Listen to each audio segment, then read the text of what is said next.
Shalom, Assalamualaikum. Kembali lagi dengan saya, Melina Kartika.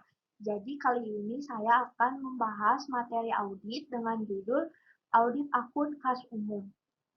Sebelum melanjutkan menonton video, jangan lupa like, komen, dan subscribe channel ini agar kalian tidak tertinggal video-video yang akan saya upload selanjutnya. Terima kasih. Sekarang kita lanjut ke materinya.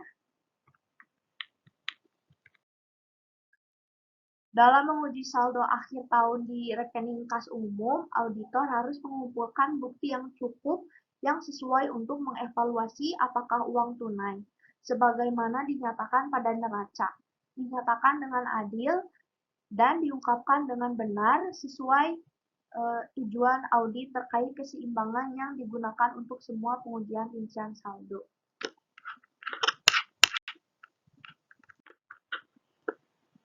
Jadi, hak atas kas umum dan klasifikasinya pada neraca umumnya tidak menjadi perhatian dan nilai uang tunai tidak berlaku. Metodologi untuk mengaudit kas akhir tahun pada dasarnya sama dengan itu untuk semua neraca lainnya dan sekarang akan dibahas secara rinci. Yang pertama, identifikasi bisnis klien risiko yang mempengaruhi uang tunai. Sebagian besar perusahaan tidak mungkin memiliki risiko bisnis klien yang signifikan mempengaruhi uang tunai saldo. Namun, risiko bisnis klien dapat timbul dari kebijakan manajemen kas yang tidak sesuai atau penanganan dana yang dipegang kepercayaan bagi orang lain. Risiko bisnis klien lebih mungkin timbul dari setara kas dan jenis lainnya investasi. Jadi kita di sini akan membahas risiko bisnis yang terkait dengan investasi secara lebih rinci, mengaudit rekening instrumen keuangan.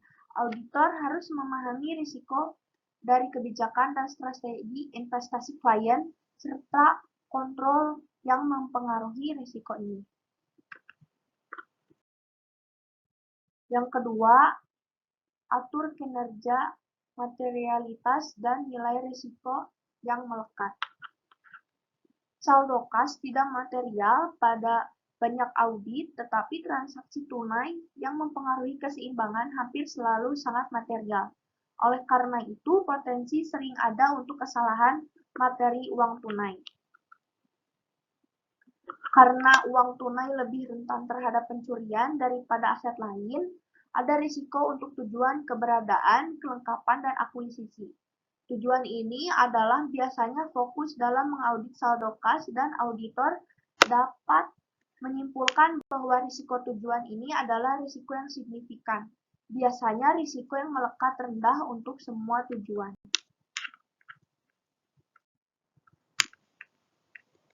Yang ketiga ada risiko kontrol penilaian. Kontrol internal atas saldo kas akhir tahun di rekening umum dapat dibagi menjadi dua kategori. Yang pertama, kontrol atas siklus transaksi yang mempengaruhi pencatatan penerimaan tunai dan pencairan. Dan yang kedua, rekonsiliasi bank independen. Di sini dalam bab-bab sebelumnya, kita membahas kontrol yang mempengaruhi pencatatan uang tunai transaksi, yang sangat penting dalam menilai risiko kontrol untuk uang tunai.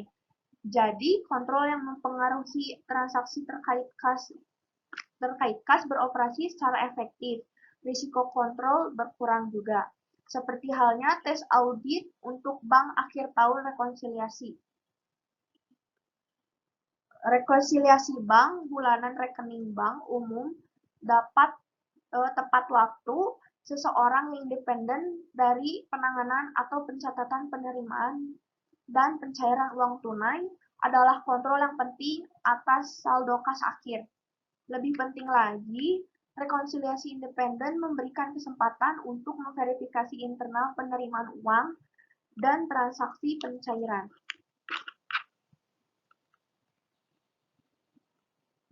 Orang yang melakukan rekonsiliasi bank mungkin memiliki akses baca saja ke online informasi rekening bank untuk menyelesaikan rekonsiliasi.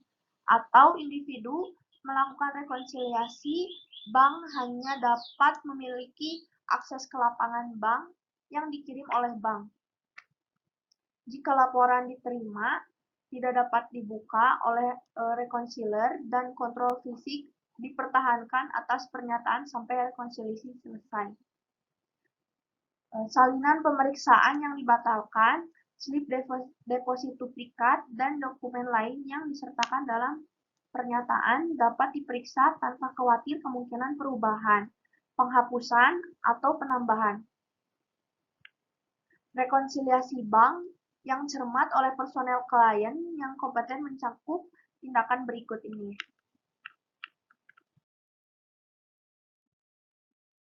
Yang pertama, bandingkan cek yang dibatalkan atau catatan pembayaran bank elektronik dengan uang tunai, catatan pencairan untuk tanggal, penerimaan pembayaran, dan jumlah. Yang kedua, memeriksa cek yang dibatalkan atau catatan pembayaran bank elektronik untuk tanda tangan, dukungan, dan pembatalan.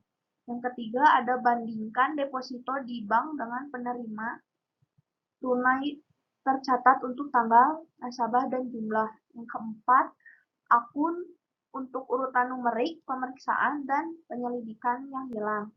Yang kelima, mendamaikan semua item yang menyebabkan perbedaan antara buku dan saldo bank, dan memverifikasi kesesuaian untuk bisnis klien.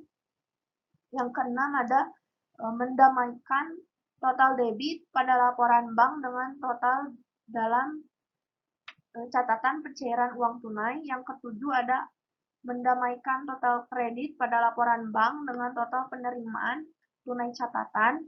Yang kedelapan, tinjau transfer antar bank akhir bulan untuk kepastian dan rekaman. Yang kesembilan, menindaklanjuti pemeriksaan yang beredar dan pemberitahuan stop payment. Sebagian besar paket perangkat lunak akuntansi menggabungkan rekonsiliasi bank sebagai bagian dari prosedur akhir bulan.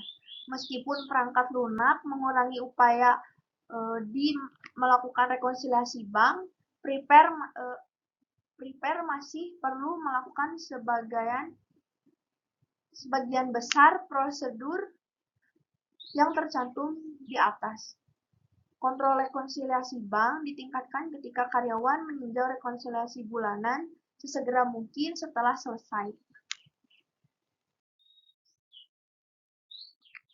Yang keempat, mendesain dan melakukan uji kontrol dan tes substansif dari transaksi.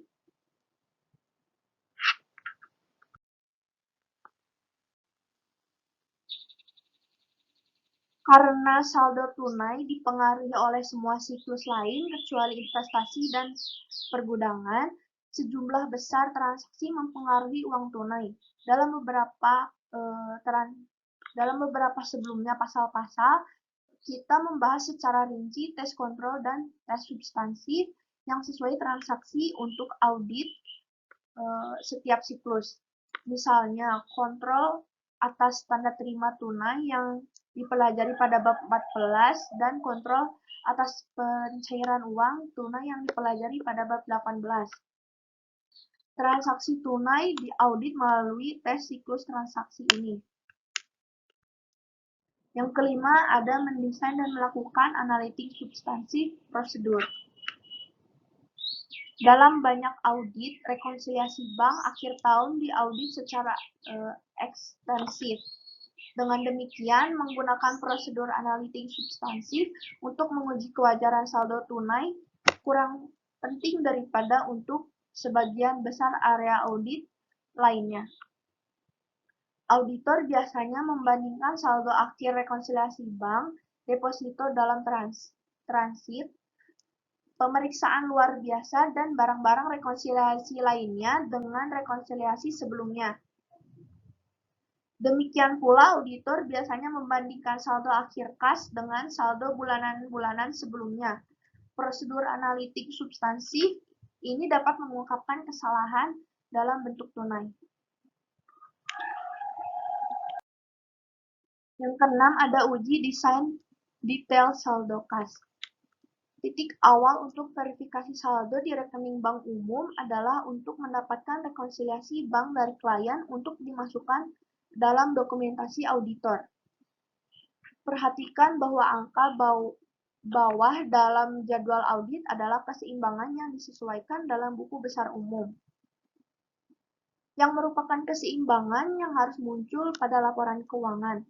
Lalu ada 3 prosedur yang berdasar pada diskusi ini adalah penerimaan konfirmasi bank, yang pertama itu, lalu yang kedua penerimaan bank cut-off pernyataan, dan yang ketiga tes rekonsiliasi bank.